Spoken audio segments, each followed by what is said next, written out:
Hello programmers, আশা করছি সবাই ভালো অ্যান্ড সুস্থ আছো। অ্যান্ড আজকের ভিডিওতে আলোচনা করবো ভেরিয়েবল অ্যান্ড ডেটা টাইপ নিয়ে। আজকে হচ্ছে আমাদের 11তম ভিডিও। সো আশা করছি আজকে অ্যানিমেটেড স্লাইড শোর মাধ্যমে তোমরা জানতে পারবা variable and data type. Simple একটু তোমাদেরকে ধারণা দিব। সো ধরো আহ, আমি হচ্ছে এখানে ইমেজে দেখতে পারতেছো, এটাই ধরো হচ্ছে আমি বাজারে গেলাম। সো বাজারে গিয়ে হচ্ছে আমি যে জিনিসটা করব সেটা হচ্ছে আমি সবজি কিনবো। সবজি কেনার পরে এই সবজিটা হচ্ছে আমার এই ব্যাগটা দেখতে পারতেছো আমার হাতে, এই ব্যাগে রাখবো আর কি। সো ধরো হচ্ছে এই ব্যাগে যখন আমি রাখবো, সো এই ব্যাগটাই হচ্ছে আমার একটা ভেরিয়েবল। এই ব্যাগটা হচ্ছে একটা বাস্কেট। তুমি হচ্ছে বাজারে গেলে, বাজারে গিয়ে হচ্ছে তুমি অনেক ধরনের সবজি রাখলা, ঠিক আছে? সবজি কিনলে, কেনার পর হচ্ছে তুমি তোমার একটা বাস্কেটে অথবা তুমি একটা ব্যাগে রাখবে। সো এই ব্যাগে হচ্ছে ভেরিয়েবল, এই ব্যাগে হচ্ছে কোনো কিছু রাখার জায়গা বাস্কেট, এটাকে হচ্ছে ভেরিয়েবল। কোনো কিছু হচ্ছে এখানে ধরে রাখে আর কি, মানে তোমার এখানে আহ, থাকে আর কি, থাকার জন্য যে জিনিসটা জায়গাটা থাকে সেটাকে হচ্ছে ভেরিয়েবল বলে প্রোগ্রামিংয়ের ভাষা। আমাদের কেন ডাটা টাইপ সম্পর্কে জানতে হবে আর আমাদের ডাটা টাইপ কেন প্রয়োজন? হ্যাঁ, এই জিনিসটা ইম্পর্টেন্ট কিন্তু অনেক।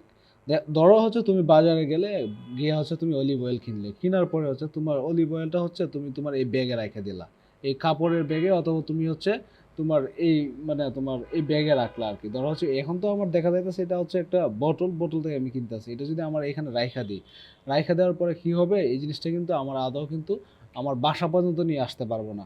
ওইটা কিন্তু ওই মানে ব্যাগের মধ্যে রাখছিলাম ওই জায়গাতেই কিন্তু পইড়া যাবে, ভিজে ভিজে পইড়া যাবে আর কি, এটা ধরতে পারো আর কি। সো এইটা হচ্ছে তোমার ডাটা টাইপ। টাইপ আসলে এই জিনিসটাই তোমার বুঝতে হবে। টাইপ আসলে কি, তোমার একটা জিনিস রাখার জন্য মানে তোমার সেই জায়গাটাতেই রাখতে হবে, যে জিনিসটা যেখানে যেটা থাকা দরকার সেইখানে তোমাকে রাখতে হবে। তো তার জন্যই কিন্তু ডাটা টাইপ আমাদের এখানে আসছে। সো ধরো হচ্ছে তুমি যখন তেল কিনবে, তেল কেনার পরে তোমার কিন্তু অবশ্যই একটা বটলে রাখতে হবে। সো যখন তুমি বোতলে রাখবে তখন কিন্তু এই জিনিসটা তোমার বাসা পর্যন্ত তুমি নিয়ে আসতে পারবে, আদারওয়াইজ কিন্তু ওই যে ব্যাগে রাখলে কিন্তু পানি অথবা তেল তোমার কিন্তু পড়ে যাবে। সো এর জন্য আমাদের ডাটা টাইপ কিন্তু প্রয়োজন। সো যে জিনিসটা যেখানে রাখা দরকার সেটাই কিন্তু সেখানে রাখতে হয়। এর জন্য আমাদের ডাটা টাইপটা জানা দরকার। সো ডাটা টাইপ কয় ধরনের হতে পারে? ডাটা টাইপ হচ্ছে অনেক ধরনের আছে, তার মধ্যে হচ্ছে এক নম্বরে আমরা যেটা দেখতেছি এটা হচ্ছে ইন্টিজার। সো এটা তোমার হচ্ছে মাইনাস হইতে পারে, মাইনাস 1000 হইতে হইতে পারে, জিরো হইতে পারে, অথবা তোমার হচ্ছে 1000ও হইতে পারে। সো যে কোনো জিনিস।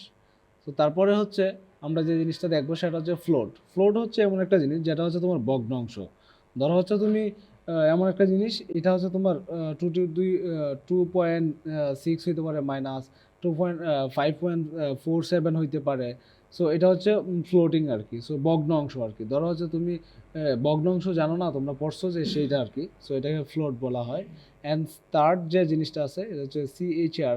সো এটা হচ্ছে আমাদের কিবোর্ডে তোমরা দেখতে পারবে ABCDEF এগুলো আছে, এবং হচ্ছে অনেক ধরনের দ্যারির চিহ্ন আছে, এবং হচ্ছে পার্সেন্ট আছে। এগুলো হচ্ছে ফার্স্ট কোটেশনের ভিতরে যেগুলো দিয়ে হচ্ছে ডিক্লেয়ার করে সেইগুলাকে অবশ্যই এগুলো স্ট্রিং বলে, খার বলে, মানে ক্যারেক্টার বলে আর কি।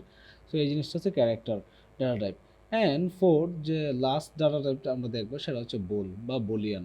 ট্রু আর ফলস, এটা হচ্ছে ট্রু আর ফলস রিটার্ন করে। এই হচ্ছে আজকের ভিডিও। অ্যান্ড ভালো থাকবে, সুস্থ থাকবে, দেখা হচ্ছে নেক্সট ভিডিওতে। Signing out for today.